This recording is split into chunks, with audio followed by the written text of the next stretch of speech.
Hello, Narnach here. Welcome to my video update for 12 June 2015.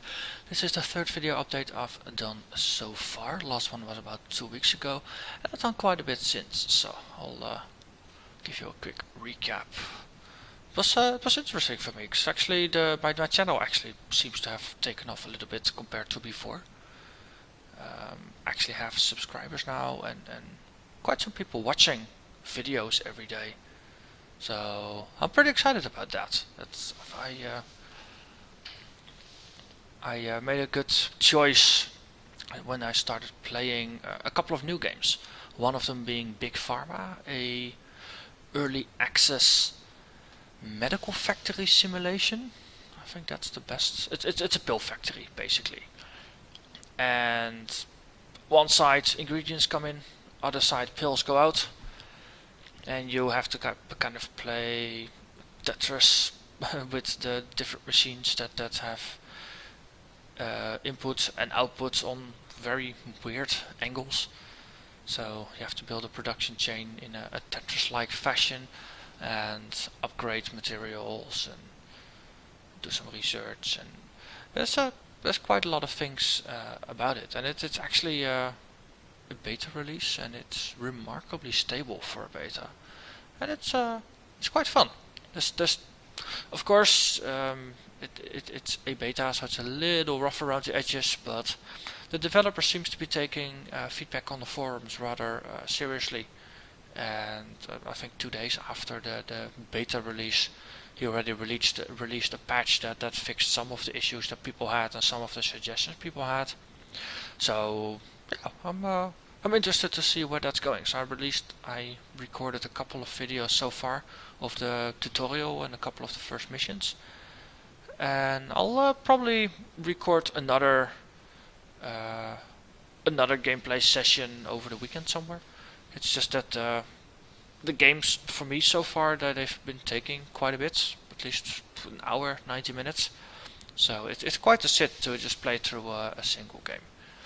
And with having been busy with other games like Path of Exile, I've played the Flashback League, or rather I finished the Flashback League because it ended last week. So Templar made it quite far. I think it was cruel difficulty, and just like before with my summoner, he met Haast, what is he? Yeah, he's a big, nasty, cold, unique boss from beyond. So I opened up a strong box, spawned a bunch of monsters, they died, that summoned beyond portals, that summoned Haast. It got really ugly really fast. So that's the end of him. Though I still actually play him a bit on softcore, because since a damage reflection Templar is a fun build to play. What else did I do? Path of Exile, the beta. Last update, it was just after there was another beta server wipe, so my character that was about to enter Act 4 got wiped. So at that point I made a decision to first focus on finishing the flashback, or at least finishing the character until he died, and then focus my attention on the Path of Exile closed beta.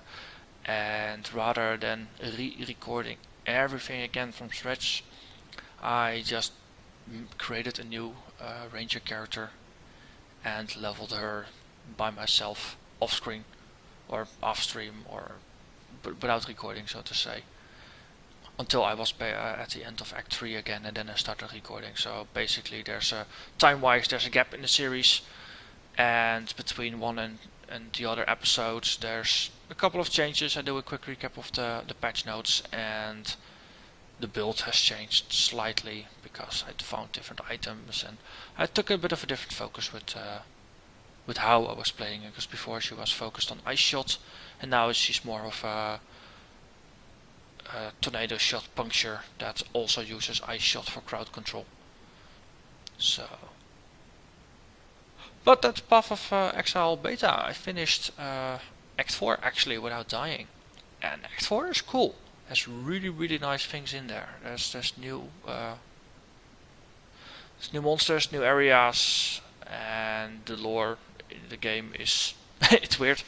It's very atypical compared to other fantasy settings. So there's a lot of interesting things going on, and there are really interesting encounters and boss fights. Oh wow, there are nice boss fights. But if you want to see those, you'll have to watch the videos, because describing it just doesn't do that justice to the intensity of some of the battles. So what else? TIS-100. That's another interesting game that I picked up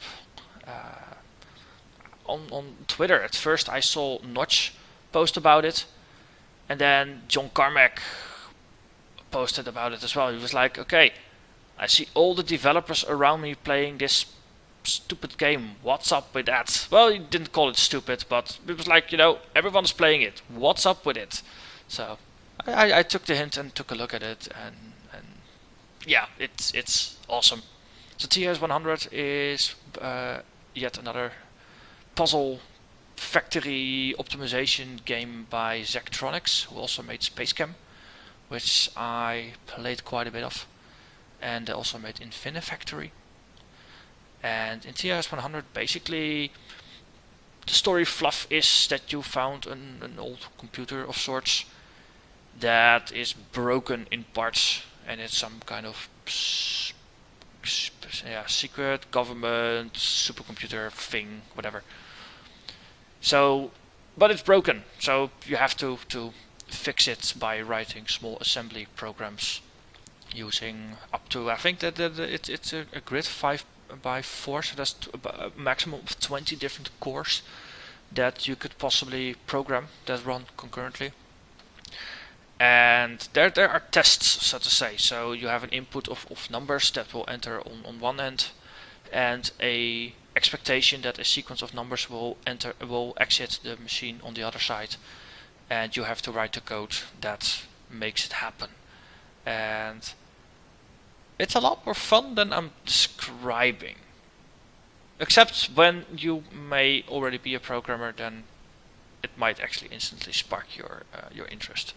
So TIS-100, I actually have a video series going up for that called TIS-100 for Beginners. You might have seen it already, since it's one of my most popular video series at the moment. And there I try to explain everything as plain as possible, so that even if you aren't a programmer or if you don't know anything about assembly, that by just going through it step by step and explaining the logic behind it and the thought processes, that even people without a programming background might actually understand it. And the average watch duration of those videos is pretty decent, so people actually seem to be hanging on for a while. So I don't know. It's I'm getting positive feedback, and then the first video basically explained the first 4 machines that you had to work through, and after that I've launched another update for the third one with the optimal solution, and earlier today I actually posted an update with that one, which incorporated some user feedback, not user feedback, viewer feedback, because some of you actually watched the video and were like, you can do that better, you could do that better. So I took all your suggestions and improved the machines. So once again, I have the highest score, or tied for the highest score in my very small network of friends, because there's not a lot of friends playing the game yet. So since it is a niche game. And now today I released another video with both an update that incorporated some user feedback, and also with the solutions for machine 5. So curious to see what people think of that. Not quite sure if I have an optimal solution yet for 6, but that's probably something I'll look at over the weekend as well. So current plans for the weekend are recording at least one Big Pharma game and putting it up. Looking a bit more at TIS-100. I think I wanna release an update for that every couple days. Would be interesting. And Rimworld. Yes, Alpha 11 is finally out.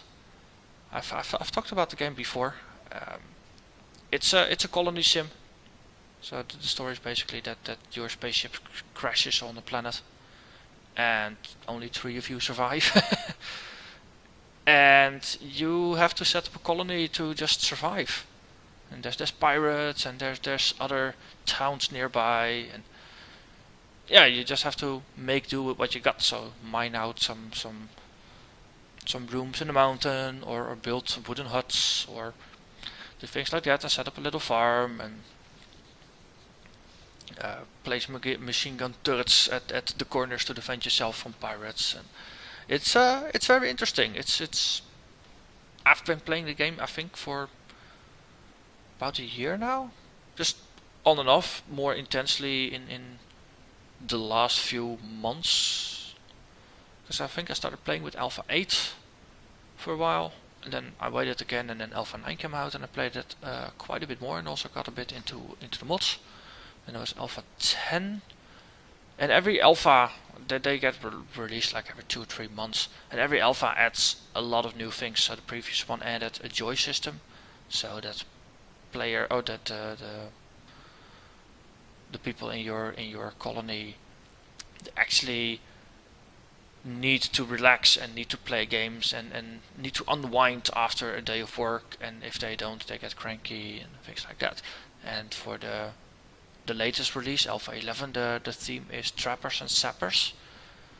So on one hand, you get extra tools to defend your colony, which is placing traps that if the enemies walk into it, they get hurt by it, or set on fire, or all kinds of nasty ways to just hurt them.